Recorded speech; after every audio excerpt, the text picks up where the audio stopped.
This is 40k Today. Small enough to fit on the new minimum-sized boards. Clever enough to work out what kind of terrain we're in. And Overwatch? We get that for free. Hello and welcome to 40k Today, your one-stop spot for all things Warhammer 40k. We've got hobby tips, tournament coverage, book reviews, you name it. Today is Thursday, September 10th, and we've got some wonderful features lined up for you. First up on the show is a hobby tip from Simon Elsen, and after that, we get to hear from a fellow wargamer that still plays in hobbies just like the rest of us, even with his visual impairments. All right, enough talk, on with the show. You may remember Simon from a week or so ago when he was featured in White Dwarf for his Sons of Horus army. Naturally, we had him on the show. Our very own Tanya Gates got to catch up with him today about how you can make your army painting process just a bit faster, and it all happens before you even pick up your brush. I'm here again with Simon Elsen, and he is going to give us a hobby tip today. You may remember Simon from a couple of weeks ago when we talked about his feature in White Dwarf, where he sort of got to explain the workings behind his Sons of Horus army, but he's here to help us paint a little bit better. So thank you so much for being on the show, Simon. Yes, thank you for having me again. Yeah, and you have some tips to help us maybe get our armies done a little bit faster today. So why don't you get us started?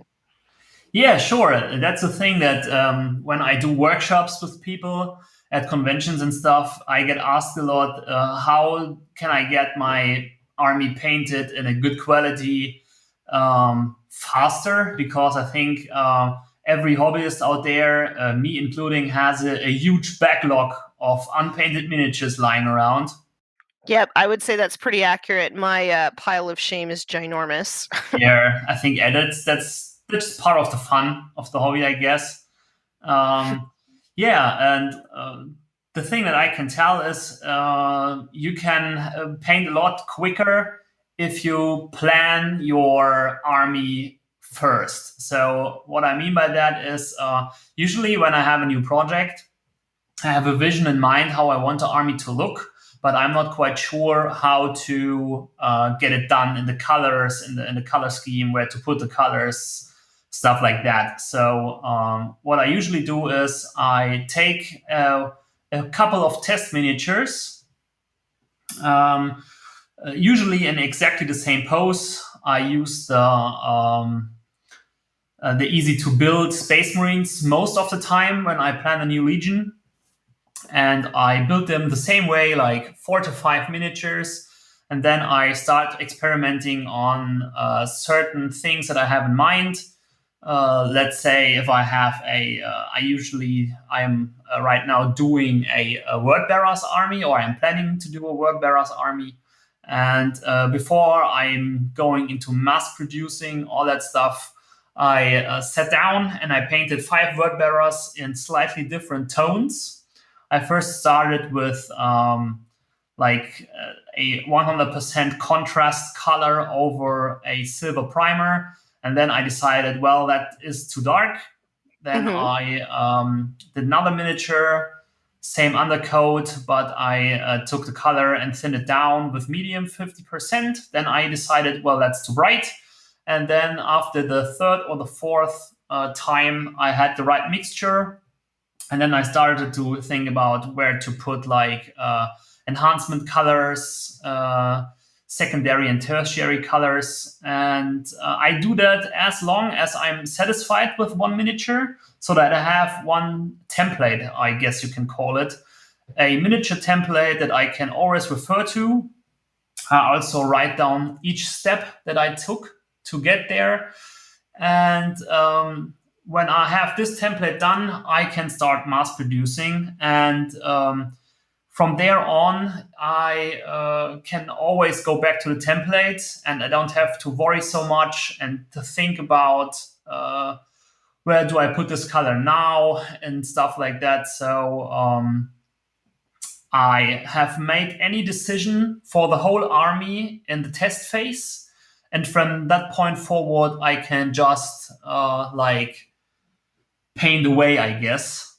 Yeah, I actually do something very similar, and I keep like a journal along That's the way. good, But yeah. people don't realize how much time the decision-making process can actually eat up of your painting time. Yeah, it is.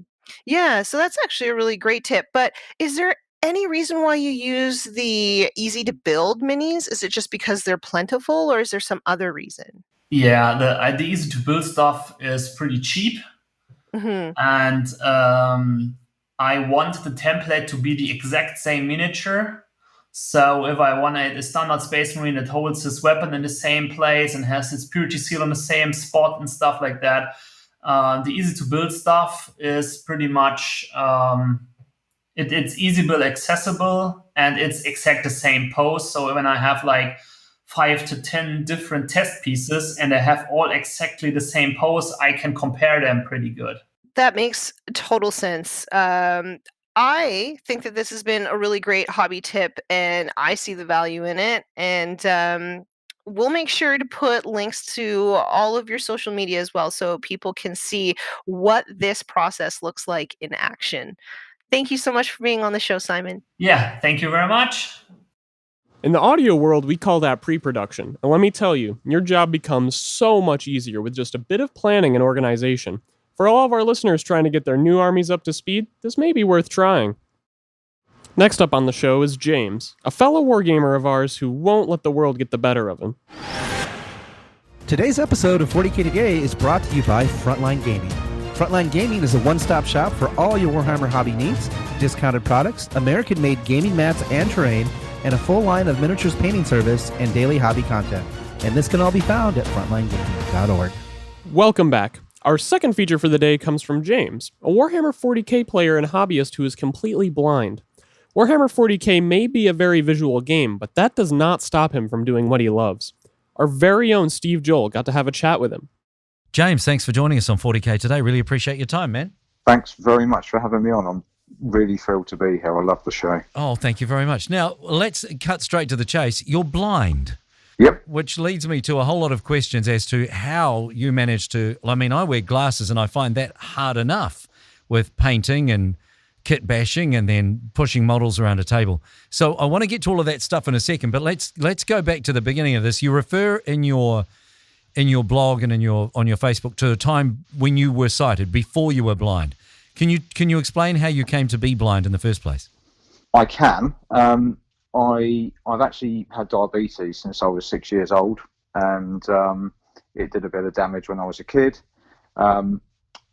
I'm sure we all remember being a teenage boy and thinking we're absolutely indestructible.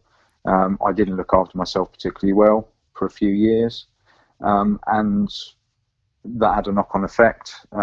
So by the age of 27, 28, I was starting to lose my sight. So by Christmas 2005, it had completely gone. So since Christmas 2005, give or take a few days, I've had complete blackness, got absolutely no sight whatsoever. Okay. So, and that obviously poses, look, any number of problems that I can't even begin to imagine just getting around. And even things like this, we mentioned before, answering the phone when a Facebook Messenger call comes in. All of these things which provide a day-to-day challenge. But then bringing it back to the hobby that we all, enjoy, how are you able to paint a model or build a model? How do you do these things? Well, I don't actually paint the models myself. I've got really good people that paint my models for me, but I do still build the models by feel. Right. I still play 40K, and I'll be honest with you, when I first lost my sight, I had a break for a few years because I just didn't think I could do it. My head wasn't in the right place. I was all over the place. I'm sure you can probably imagine. Yeah. I was trying to get my life back on track, and all of this stuff. But eventually, I really missed the hobby, and I always loved like the lore, and I loved the modelling and painting.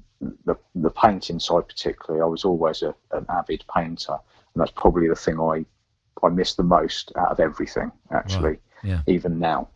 And I just started picking up Space Marine parts out of my bits box and just started doing a little bit of experimenting and gluing a few bits and pieces together. So we all know what what the classic Space Marines are like. You've got a pair of legs, a torso front, a torso back, a backpack, a left arm, a right arm, shoulder pads, and a head, and weapons. So you can do that by feel, and have a go yourself. You'll find you can probably do it. It might be a little bit wibbly here and there, but you'll get the idea. And to be honest, I just built that skill back up again, just doing it by feel. And that's really how I started getting back into it. That's amazing. And then I started playing again and stuff like that. So, and here we are now, 16 years on. So, again, I apologise if I'm asking technical questions, because I think these are the things our listeners will be interested in and fascinated by. The building by feel, okay, I get that, even though I probably need instructions to do most of my stuff, because they come with things where you're like, this right arm has to go with that left arm and things like that. But I'll buy that, building by feel, and obviously that's a skill that over the years you build up so that you're not going to be horrendously slow, which I'm sure I would be if I gave it a go right now. But then when it comes to the tabletop and you're pushing models around, I feel like, for me, being able to see what's going on plays a big part. Do you have people describing the tabletop to you? Do you feel your way around it? How do you play? I kind of do, but okay, so what I do in a nutshell is the guys that I play with in my little group, they're great. They're awesome guys, and we've got this ongoing understanding. I'll ask a question. Look, I reckon that's 6.5 inches away. I'm going to measure it. Can you just double check it with me? Right. And, it's about 50-50. Sometimes I'm right, sometimes a little bit off. But again, you build it up a little bit, just like everybody does, just like every game it does. Yeah. But I've always been really, really lucky because I've always had a very visual mind. I know that probably sounds a little bit weird, but I've always been able to imagine and map things in my head. And that's a real benefit when it comes to tabletop gaming, of course. So I actually had a game on Friday night, and we laid the table out. So what I do before we put any models down and deploy, I basically feel around the table, so I've got a rough idea where that building is in relation to that edge, and so on and so forth. And then we deploy our models, and the first thing I say to my opponent is, okay, show me your troop dispositions. And he'll grab, I literally, it sounds ridiculous when I explain it like this, but I literally put my hand over the table with my finger pointing down. He grabs my wrist and goes, okay, so I've got 10 Necron Warriors there next to this building. I've got 3 Necron Destroyers behind this building, so there's no line of sight, and so on and so forth. So that's how I do it. So deployment takes a little bit longer. Right. And then once I've got that picture in my head, so basically at the beginning of each battle round, I'll basically say, okay, right, let's do an update so I know where you've moved your models to and stuff like that. And that's kind of how it works. So it's a little bit slower, but sure, of course, once you get used to it, it doesn't really impact on it too much. Do you need any special gear to play the game? The only things I really use that are any different to anybody else are I use tactile dice, so I haven't really got to rely on my opponents to read my dice for me, so right, I can literally roll them, feel the bumps on the dice, and obviously the opponent can see it as well. It's not like they're invisible to everybody else. Right. I do use a tactile tape measure if I'm measuring sort of 24 inches plus, and that's exactly as it sounds. It's just a normal tape measure with a little pip on each inch. But other than that, no, not really. Just the map in my brain and feel the models and the terrain, really. That's pretty much it. Now, do you classify yourself as a competitive player? Do you ever go to tournaments? Good grief, no. Good grief. I did actually always want to, but I never really got around to it when I could see. And now, to be honest with you, all right, there might be some events that would let me play, but I wouldn't feel comfortable because I know that although I'm not ridiculously slow, I am slower than other people. Okay.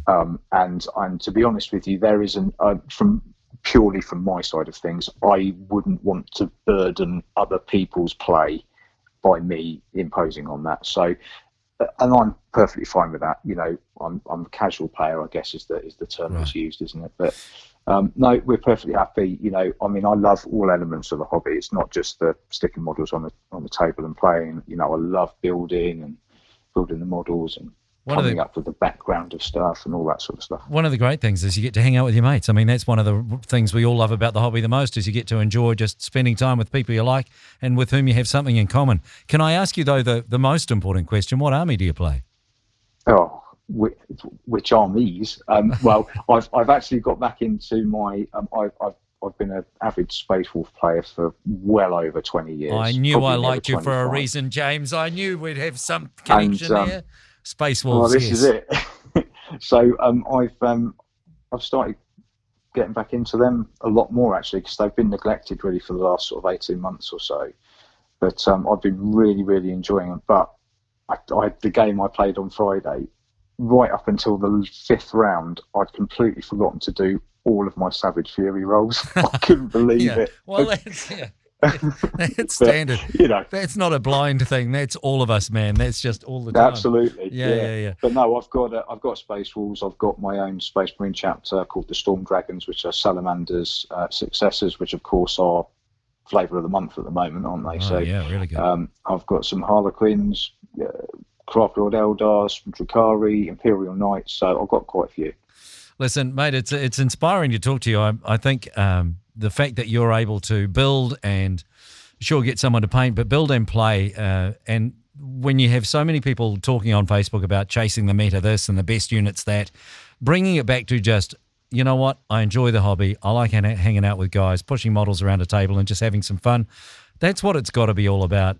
And you Absolutely. are able to building do it. That story. Yeah, you're able to do it, and you love it so much that you do it now, despite the challenges that you're presented with. It's inspiring, and I feel honoured to talk to you. Thank you for being on the show. Absolute pleasure, Steve. Thank you very much. James is completely blind, and yet he still manages to build models by feel and play games. He's an inspirational guy who loved the hobby so much that even losing his sight wasn't going to stop him collecting, building, and playing 40K. Thank you so much for being on the show. Next up, the model of the day. It's the model of the day, the model of the day, the model of the day. Today's model of the day comes from Ben Lewis Grace Painting on Instagram. This Eldari Warlock shows us how a stellar paint job can make us forget just how old a sculpt is. The dark blue and bright yellow color scheme are quite eye-catching. The gems are perfectly detailed and the highlights are thin enough to give you paper cuts. There are so many advanced techniques on display on this model, including non-metallic metals on the sword and freehand designs on the cloth. The whole thing is a sight to be seen, and you should go check it out. We'll be posting a picture on our 40K Today Instagram page, or you could go check them out yourself at Ben Lewis Grace Painting on Instagram. If you have a model, or you've seen a model that you think would be a worthy fit for the show, just send it to us, or use our hashtag 40K2day on Instagram. We love seeing what our listeners are up to. And that's it for the show. Big thanks to our content producer Alex Bainter and our social media wizard Tanya Gates for all that they do behind the scenes making this show a possibility. I'm your technical producer Seamus Ronan, and for John, Paul, Steve, and the rest of the 40K Today crew, that's what's happening in 40K Today.